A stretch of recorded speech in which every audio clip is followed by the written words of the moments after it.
Hello friends, I am Mrinal. Welcome back to my YouTube channel. প্রথমে জানাই সবাইকে শারদীয়ার অনেক শুভেচ্ছা, ভালোবাসা। তোমরা পড়াশুনোর চাপে বা ফিউচারের চাপে বা কেরিয়ারের চাপে পুজোর আনন্দ দিতে ভুলে যেও না, কারণ পরে হয়তো এই সুযোগটা নাও পেতে পারো। যখন কর্মজীবনে ব্যস্ত হয়ে যাবে তখন কিন্তু একটা আলাদা রকমের ব্যস্ততা থাকে। তো ডেফিনেটলি এই কটা দিন তোমরা এনজয় করো, তারপর ডেফিনেটলি যখন পড়ার সময় আসবে তোমরা তোমাদের বেস্ট দেবে। তো যাই হোক, ইতিমধ্যেই আরআরবি এক্সাম ক্যালেন্ডার নিয়ে একটা ভাইরাল ভিডিও চলছিল, যে একটা ফেক নোটিশ অনেক জায়গাতে ঘুরছিল। তো সেটাই আজকে হচ্ছে আরআরবি নিজের অফিসিয়াল ওয়েবসাইটে জানান দিয়েছে যে আরআরবি এক্সাম ক্যালেন্ডার মানে আরআরবি যে নোটিফিকেশানগুলো এখনও পর্যন্ত এবছরে 6টা নোটিফিকেশান বের করেছে, সে পরীক্ষাগুলো কখন হবে সেটা দেখে নেওয়া যাক।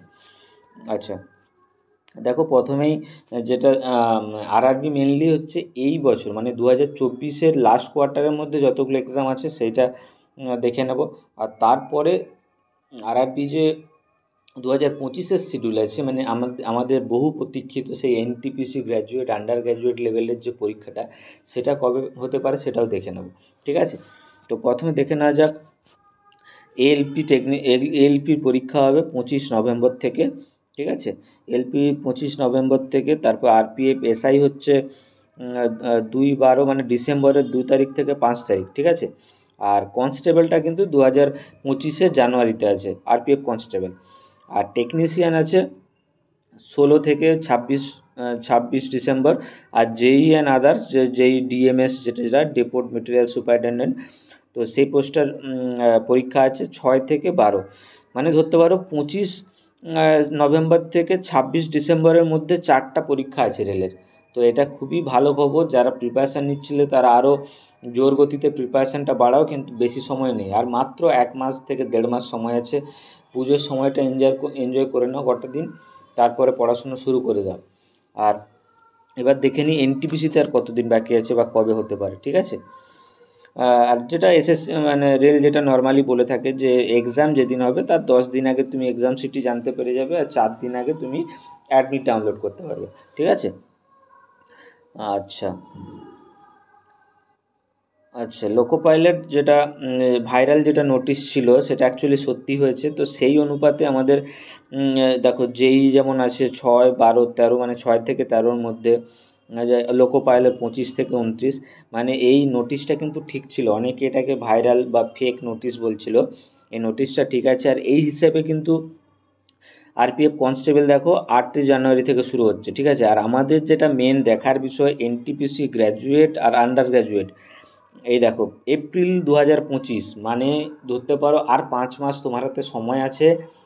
এই 5 মাস বেস্ট দাও, যদি বেস্ট দাও তাহলে ডেফিনেটলি তোমরা সাকসেস পাবে, এই বিশ্বাসটা নিজের মধ্যে রাখো। আর আমি ডেফিনেটলি তোমাদের হেল্প করব। একটা স্ট্র্যাটেজি ভিডিও 5 মাসের হিসাবে তুমি কি পড়লে 80+ নাম্বার পেতে পারবে বা সব লেভেলে কোয়ালিফাই করবে, সেটা নিয়ে আমি একটা ভিডিও বানাবো। ঠিক আছে, আর আন্ডার গ্র্যাজুয়েট লেভেলটা কবে আছে না, মে জুন, মানে ধরতে পারো তুমি গ্র্যাজুয়েট লেভেলে 2 মাস পরে বা 1.5 মাস পরে আন্ডার গ্র্যাজুয়েট লেভেল হবে। তো যারা শুধু আন্ডার গ্র্যাজুয়েটের জন্য প্রিপারেশান নিচ্ছ তাদের আরও একটু বেশি সময় আছে।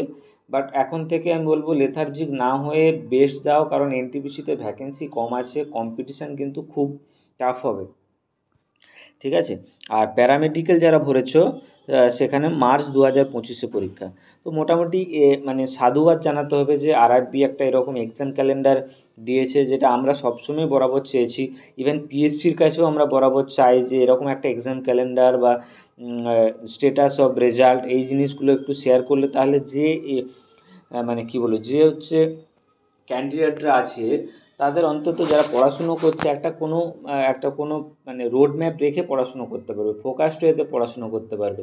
এরকম সব কিছুই আনসার্টেন, তার মধ্যে আরও আনসার্টেনটি বাড়িয়ে দিলে সেই জায়গাটাতে অনেক সময় হতাশার সৃষ্টি হয়। যাই হোক, তোমরা সবাই পুজোর মধ্যে এনজয় করো। আশা করছি তোমরা এক্সাম ক্যালেন্ডার দেখে ভয় পাবে না, এটা বরং মোটিভেশান হিসাবে কাজে লাগাও। ডেফিনেটলি 2-3 দিন তোমরা আনন্দ করতে ভুলো না, বাট তারপরে ডেফিনেটলি নিজের 200% দাও। ঠিক আছে, নেক্সট ভিডিওতে দেখা হবে। ভালো থেকো সবাই।